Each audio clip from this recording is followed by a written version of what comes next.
True honesty. And okay, so now there are lots of scriptures in the Bible about lying and honesty, as you all know. And I mean, most of us here have been Christians for a while. I think most of us don't struggle with telling blatant lies. We all know you're supposed to tell the truth. But so we're going to look at a little bit more subtle meanings of what is being truthful and what is being honest and dishonest. Okay, so let's look at some details here because Proverbs has lots of scriptures on this topic. In fact, I've had to cut out a number of them, but when I send you the notes, you'll have the other scriptures. A lot of the scriptures kind of say the same thing as each other, but they're good to study out because they have some cool nuances. So first of all, look, Proverbs 6 verses 16 to 19.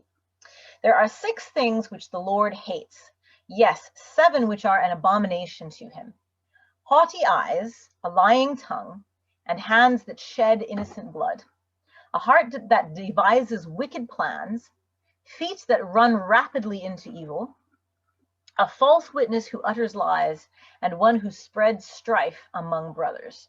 Now, there's a few proverbs like this with this stylistic thing where it says there are 6 things and then there are 7 things, where the list of things that are kind of being grouped together as having some sort of similarity. In this case, all things the Lord hates. So we've got 7 things here. 2 out of the 7 things are lying. That's quite a bit proportionally. And he's listing it alongside of shedding innocent blood, devising wicked plans. This is pretty serious here. God hates lies. He hates dishonesty. Lying lips in Proverbs 12:22 are an abomination to the Lord, but those who deal faithfully are his delight. This, if you're not a Marvel fan like I am, this is the Abomination from the Hulk, okay? He's pretty ugly. And this is how God feels about lying. It is an abomination to him. It's horrible. It's disgusting. On the other hand, when you are honest, particularly when it's not easy to be honest, when perhaps it's not to your advantage to be honest, or could even endanger you to be honest, God particularly delights in you because you're being faithful to him. A false witness will not go unpunished, and he who tells lies will not escape. Truthful lips will be established forever, but a lying tongue is only for a moment. Also Proverbs 19 verse 9. Telling the truth sometimes can complicate our lives. Yeah? You might get into trouble when you tell what you really did or what really happened. But in the long run, it will actually protect you because God will protect you because you have been faithful to him. Being honest is really a matter of trusting in God rather than trusting in your human wisdom. You entrust yourself to God when you obey him, standing on your honesty. A righteous man hates falsehood, but a wicked man acts disgustingly and shamefully. Question: do you hate falsehood? When you're tempted to tell a lie, even what they call a white lie, or to deceive someone, think about how much God hates, abominates falsehood. I think sometimes when we say something that's not quite honest, afterwards we hate it. We hate the fact that we did it. But it would be much better if we hated it before we did it so that we didn't do it in the first place. A false witness will perish, but the man who listens to the truth will speak forever. Now, this is interesting. It's a slightly different take on this. If you are someone who hates falsehood and loves the truth, you're also more likely to listen to the truth. Why is that? Because you've already got the humility and the trust in God to be truthful, even when it's hard. So coming from that position, when somebody tells you the truth, even if the truth is not a comfortable thing or a difficult thing, you've got that basis of humility and that love of the truth, which will help you to overcome the unpleasantness of hearing a truth that doesn't feel good. So being honest helps you to receive honesty better.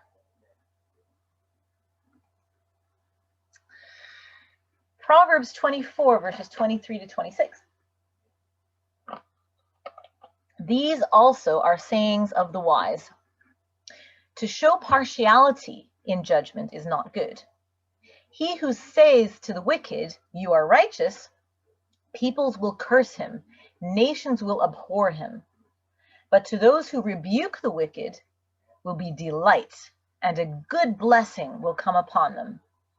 He kisses the lips who gives a right answer. So another form of dishonesty is calling the wicked righteous. This is something that at the moment I'm finding this particularly difficult. We live in a world where people get praised for doing things that God considers sinful. Now, as a teacher myself, part of my job is I have to show impartiality towards a lot of things, especially political and religious things, because I'm in a position of influence and authority over the young people that I'm teaching. And therefore, I have to stay neutral on things. This is not easy. Now, the school I teach at, the politics are very left-wing. Now, in some areas, I agree with that, like their position on the environment. But then there are some other things that I can't agree with as a Christian. And I have to kind of keep my head down and not say anything about some of those things sometimes. And it's really hard. But there's also sometimes when the pupils are passionately talking about what they believe, to get sucked in and to find myself agreeing with things that are not godly. And so that's something that I also have to watch. I have to watch my own heart getting sucked into the world and ending up promoting something that when I really think about it and I think about my convictions, I don't really believe. I think this is a challenge in the world right now. Like a madman, Proverbs 26, 18 to 19, like a madman who throws firebrands, arrows, and death. Whew. Is the man who deceives his neighbor and says, "Was I not joking?" Now, I like a joke as much as anyone. Not everybody has the same sense of humor.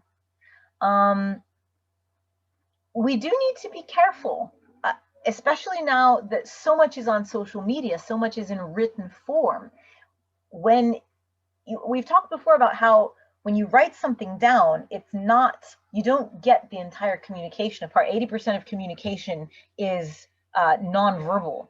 So this is difficult. So on social media, when you say something, it might not come across the way that you think it's going to come across. Irony, sarcasm, they often don't come across at all on social media. And so you might be intending something as a joke, and then it doesn't come across as a joke. And then, of course, the other option, which sometimes happens, is that people will claim that something was a joke in order to cover up their sin. Oh no, I wasn't serious. That was just a joke. Kids do that, but adults do that too. Never do that, because you will lose people's trust in you. And of course, more importantly, God will not be pleased with you. He who conceals his transgressions will not prosper, but he who confesses and forsakes them will find compassion.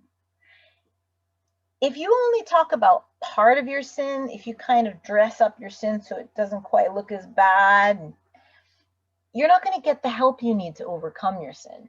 And you're also not going to have the refreshment that comes from true confession and the refreshment from full repentance. So when you're confessing your sin, when you're talking about what you've done, be open. And if you have sinned, be open. Do talk about it. It's important. And then you can get help. And also, you're more likely to get compassion and forgiveness if you're really completely honest. Because usually, a lot of times people can tell, especially if you sinned against them.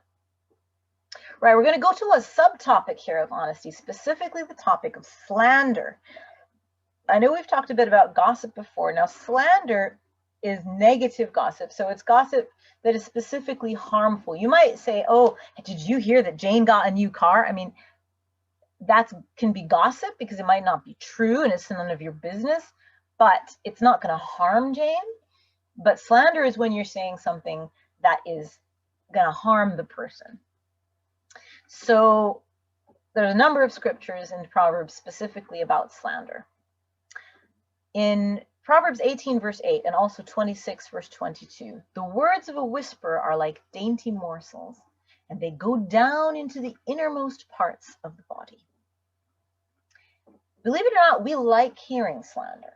Maybe not against our friends or somebody we really like, but hearing somebody else get slandered actually can make us feel better in the short run because we're not as bad as that person. If we already feel judgmental about that person, it justifies us in feeling judgmental about that person. And knowledge makes us feel powerful because we know stuff.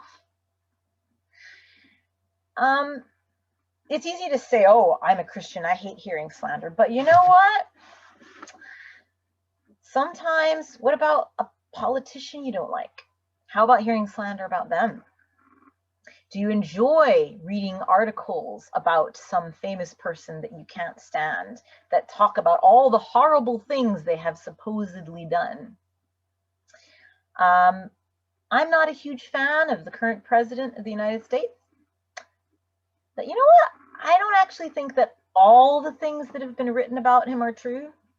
There's kind of a bit too much that's been written about. I think some of it isn't true, but I could easily be sucked into reading everything that gets put on Facebook, especially, that claims he did this, that, and the other thing, and just lapping it up because it supports my already preconceived notion of what he's like. Oh, look, and he did this too, and he did that too, right? Without maybe doing my research to find out whether it's true or not. He who goes about as a slanderer reveals secrets. Therefore, do not associate with a gossip. Proverbs 20, verse 19. Now, remember what we learned last time about discretion. Somebody who is indiscreet enough to slander people also won't be bothered about whether what they're saying is meant to be public information. It could be something that should not be told to anyone. So what do? I know this is hard, especially in the workplace. We have to either avoid the people who are gossiping or avoid the situations where the gossip happens. Now, I'm going to say I find this really hard. The school I work at, it's a little school. It's like a little dysfunctional family. Confidentiality is not a strength. And it's very, very challenging. So this is a really big challenge for me that I battle with every single day. He who conceals hatred has lying lips, and he who spreads slander is a fool. Proverbs 10:18. Why is the slanderer a fool? Well, several possible reasons I could think of. One, the information might not be true, and then you'll really look like a fool if that comes out. Secondly, you might think differently if you knew the whole story, and then you'll feel foolish for what you said. Then the person you're talking about might find out you said it. Not good. Or the person you're talking to might actually be involved in the situation or might be on the other side of the situation, and then you're also going to feel like a fool. So you're basically just setting yourself up for making a fool of yourself if you spread slander. A worthless man digs up evil, while his words are like scorching fire. A perverse man spreads strife, and a slanderer separates intimate friends. Don't underestimate how much damage you can do. You might not think much about it. You're just moaning about, oh, this sister did this, and it's just driving me nuts, and I hate it when she does that. But do you know what? You might actually be damaging the relationship between that sister and the person you're talking to. And enough of that can actually lead to division in the church. and certainly very broken relationships. So please, please consider that before you share about one person to another person. We're going to talk about another interesting subtopic, flattery. Now,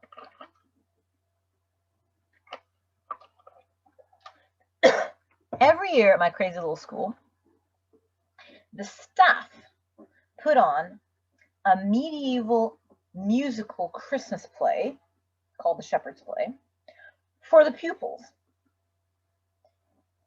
And almost every year I get asked to participate. Now, pretty much always the rehearsals are in the evenings or at the weekends, and I have decided to put firm boundaries around my work and my home life and not get involved in stuff like that, because my family is more important. I've got church stuff. I just don't want to get into that stuff. But a few weeks ago, a different colleague was organizing it. She came up to me and she said, "Wendy, I have heard you sing. You have such a beautiful voice. It's such a shame that the children don't hear your voice more. Oh, you know, you could play any part you want. You could even play Mary if you want to. There's so many good singing parts. Might you consider joining in?" And you know what? I sat there and my inner cat was purring and I was like, my voice. You know, I found myself hemming and hawing and being non-committal and being like, well, you know, I'll think about it. You know, I don't normally do these things. I'm just gonna. Oh my goodness, sisters, I was so taken in. It wasn't until she left that I was like, what was I doing? Why did I even consider saying yes? Are you mad? Flattery, more powerful than you think. With her many persuasions, she entices him. With her flattering lips, she seduces him. Proverbs 7, verse 21. Now, in the context, this particular scripture is about the adulterer, the adulteress. But the devil uses this strategy to tempt us to many sins, and it's basically a form of flattery. Okay? It's pleasant when people tell you that you're doing great. It makes us feel good. It's pleasant when people say they admire you and you're awesome. And we are drawn to the people who tell us these things because it feels good. It doesn't feel so good when somebody tells you the plain truth, which might be a bit more challenging. Faithful are the wounds of a friend, but deceitful are the kisses of an enemy. Proverbs 27, verse 6. Also, 26, verses 24 to 28. You know, I have seen disciples get manipulated by flattery, getting more and more prideful. I have seen sisters get pulled away from the church because some man in the world flattered them, made them feel beautiful, made them feel great, and then they left the church for this man. I have seen disciples only surround themselves with people who make themselves feel good and avoid the people who challenge them. I've heard disciples argue, we should be more encouraging. We need to encourage each other more. Now, here in Edinburgh, we're a very encouraging church. We're not terribly good at challenging each other here in Edinburgh. So when I hear this complaint, often these are people who don't react well to challenges. If someone is complaining about not getting encouraged enough, it's harder to challenge that person because that person has already specifically said, I need more encouragement. And then you're thinking, oh, well, that's not what I have to bring. But a lot of times, actually, they need the challenge. But begging for encouragement on that kind of regular basis can make you someone who people are less likely to tell the truth to. if the truth is not pleasant. He who blesses his friend with a loud voice early in the morning, it will be reckoned a curse to him. Proverbs 27:14. Do you flatter other people? Sometimes we've had a guest speaker or someone visiting who people have heard of, and I've seen at church this queue of people wanting to talk to them. And I wonder, what's the motivation there? Is this person searching for a piece of the limelight, like a selfie with a movie star? Flattery, the difference between flattery and encouragement. Flattery is ultimately selfish. It's for the purpose of gaining the ends of the flatterer. What they say doesn't have to be true, although it could be true. But it's not said for the sake of the listener. It's said to get in good with the listener. Encouragement is when you're saying something for the good of the listener, regardless of how it affects you. So, what's your motivation? Think about it if you're ever tempted to flatter someone in order to get in good with them. Oops. He who rebukes a man will afterward find more favor than he who flatters with the tongue. Proverbs 28:23. Now, this is only true with regard to a godly person. Ungodly people like to be flattered, right? And might favor you for flattering them. But here's the question, which one are you? An ungodly person will seek flattery and then react defensively when they're getting challenged instead of flattered. So which are you? Do you react defensively? Do you seek flattery? Proverbs 27:21, the crucible is for silver and the furnace for gold, and each is tested by the praise accorded him. I like this cartoon. I don't mind a little flattery, but I prefer a lot. How do you react to flattery? And can you tell the difference? Or do you let it puff you up because it makes you feel good? Next subtopic, false boasting. Proverbs 25:14, like clouds and wind without rain is a man who boasts of his gifts falsely. And 30:32, if you have been foolish in exalting yourself, or if you have plotted evil, put your hand on your mouth. So here's a funny thing. I have a bachelor's degree in Russian. That probably makes you think I speak Russian fluently. When I was first looking for jobs as a teacher, a languages teacher, there were a couple of times when in my interview, I said, well, I could possibly do a Russian club after school as, another good thing I had to offer. I always secretly hoped that nobody would ever ask me to do a Russian club because my Russian is kind of rubbish. I can hold a really basic conversation. That's about it. In recent years, I've gotten over that.